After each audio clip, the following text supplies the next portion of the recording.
At Healthcare Partners Medical Group, our mission is to provide the highest quality of healthcare to each and every patient. With 5 locations in Pahrump, we are local doctors you know and trust. We want to thank you for choosing us. Quality care starts here. This portion of the news is brought to you by Dr. George Leeks, Pahrump's optometrist since 1990, offering full spectrum eye care for children and adults. Call today, 727-8300.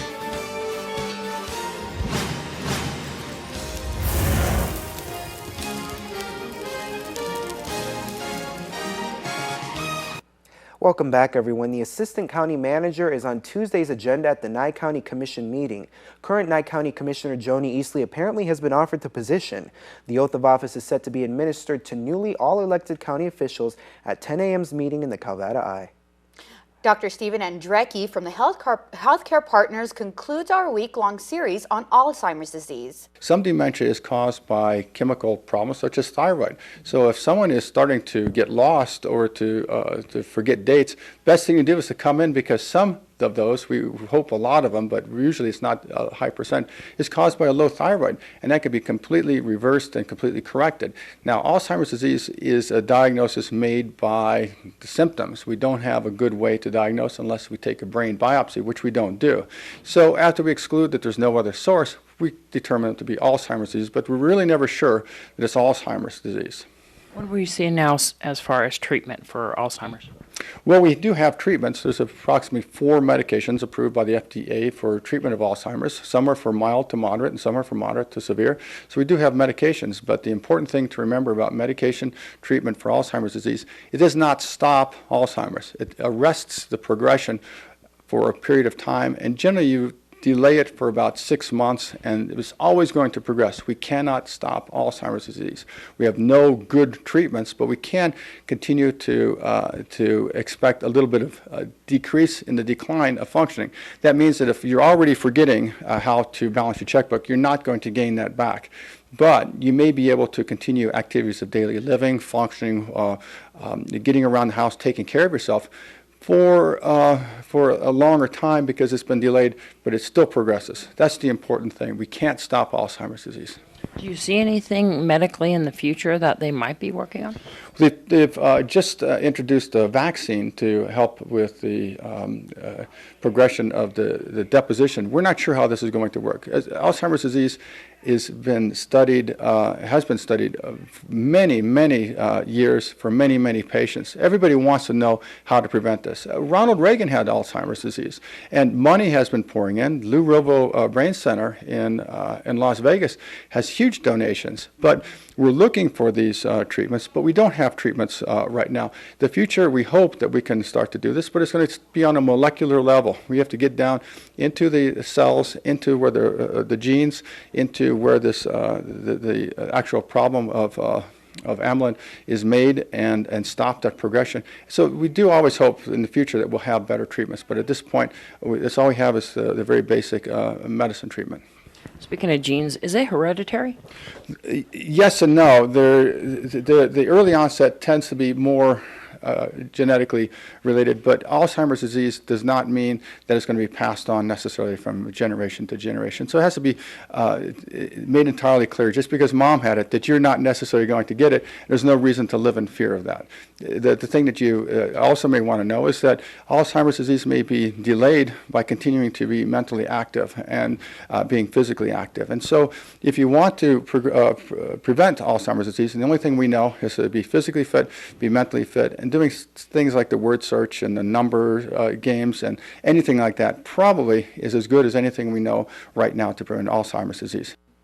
The holidays are here, which means more time in the kitchen, and if you're hosting, more people in the house. Let's join Ian B. Clark to get some information on how to avoid plumbing problems during the holidays. The influx of people can put an extra strain on your plumbing system. In today's Angie's List report, learn some things you can do now to avoid an embarrassing plumbing breakdown in the middle of your holiday hosting. Well, unfortunately, plumbing disasters can happen to anyone. They happened to me, in fact, this summer when my ejector pump went out on my basement bathroom when I had guests over for the weekend. Needless to say, I had to call in the emergency plumber. Anita Rudy had a similar experience. but she thought it was a small leak on Saturday. Turned out on Sunday, she had to call an emergency plumber as well. Well, what happened was, came home Sunday from shopping and noticed that there was some water on the floor in the kitchen, and I thought, oh gosh, something's leaking, you know. And first thing, you know, under the sink, looking around, dishwasher, noticed it was from the refrigerator.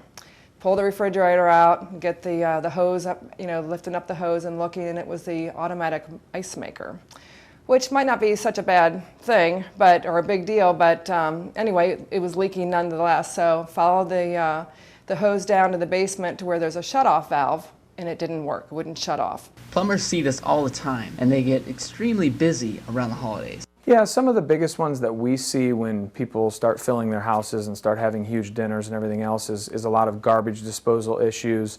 You get people from out of town that aren't used to the home, so they'll be putting stuff down the disposal that, you know, probably shouldn't be going down there or that the homeowner wouldn't normally put down there. The other thing is just a lot more showers with guests being there, and a lot of obviously toilet issues and clogging because people are there. There's a lot of kids running around, and a lot of things get put into the stool that probably shouldn't be in the stool. Know where your shutoff valve is in case you do have an emergency and have to wait for a plumber. And our guys are all instructed to, as soon as we get the dispatch after hours, to call the homeowner, figure out what the problem is, and try to do a little self-diagnostic over the phone.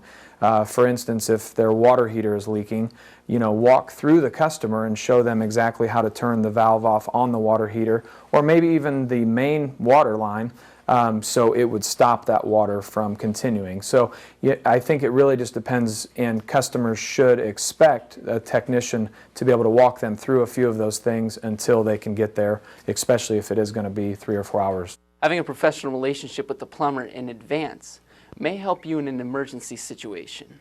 However, expect to pay a little bit more during off hours and holidays. All right, folks, we'll keep it here because we'll have more news for you after this break.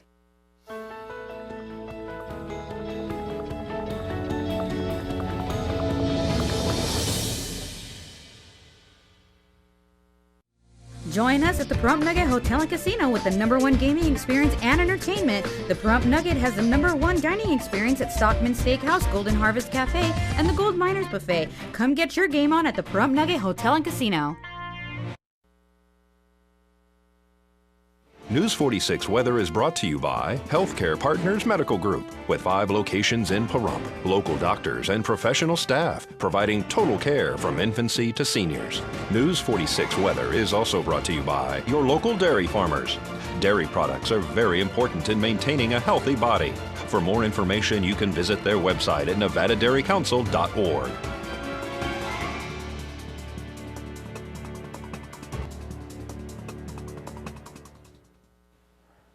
Welcome back, everyone. We started the morning off with some showers that continued on a little later into the day. Today's high was 51 degrees with our winds coming out of the south-southwest at 10 and our gusts at 22. Pressure was at 29.71 and the UV index stayed the same at 2 low. Humidity was at 41% and our sunrise was at 6:47 a.m. Record for today was 72 degrees back in 1942. Looking now at tonight, we're expecting some showers later on still. Our low is going to be 33 degrees with winds coming out of the south-southwest at 4 and our gusts at 11. Humidity moving up to 70%. Sunset was at 4:30 p.m. and our record for tonight was 16 degrees back in 1945. Moving on to tomorrow, we do have a chance for some showers in the morning. We'll see how that goes. The high is going to stay the same at 51 degrees with our low at 29. Winds dying down a little for us at coming out of the south-southwest at 3 with our gusts at 7. Humidity at 52% and our sunrise at 6:48 a.m. UV index is going to remain the same at 2 low. Looking now at the 7-day forecast, as I said, tomorrow we do have a chance of some rain more towards the morning time. Sunday we're going to be expecting some clouds, and then Monday finally there is a chance that we might actually have sunny skies. Tuesday another chance of rain, about 30% chance, and then Wednesday on we're going to be seeing some clouds. Temperatures are going to warm up a little bit, but not much starting Sunday, 54, 57, then Tuesday we hit back to 60. Then you can see there's a big temperature drop from Tuesday to Wednesday. We're going from 60 degrees for a high to 49 degrees for our high, so that's very cold. And then things after Wednesday will warm up a little bit too. Overnight lows are going to remain really chilly. We're seeing some 20s. Lowest is actually 25 on Wednesday, and then moving up into the 30s gradually. And even really like in the early hours in the morning, we might actually see some snow. There's Really? been maybe, yeah. There's Let been it some chances. snow. Last couple of days, there's been some chances. We've seen it on the mountains and everything. It looks so beautiful, especially up here where Yes. we're at the studios at KPVM. We're really close to the mountains, so it's really nice to look at. Exactly. Well, the farmers market will be held tomorrow from 10 a.m. to 1 p.m. at Star Nursery off Highway 372 in Buell. And the Positive Pahrump Toy Drive will be held this Saturday. Please bring an unwrapped gift to the Firefighters Union off Basin and Emery Street from 9 a.m. until 1 p.m. to help the kids in our town have a Merry Christmas. The No to Abuse Christmas event opens free to the public beginning tomorrow morning at 9 a.m. on Black Road near Wilson. All right, and that's going to do it for this edition of News 46. Today is actually Friday, not yesterday as I thought it was. I was wishful thinking. A man's allowed to dream, right? All right, so we'll see you here again tomorrow for the Weekend Review. I'm Zach Fuentes. And I'm Monique Mitchell. Have a great evening, everyone, and we'll see you here again tomorrow for the Weekend Review. Good night, everyone. Good night.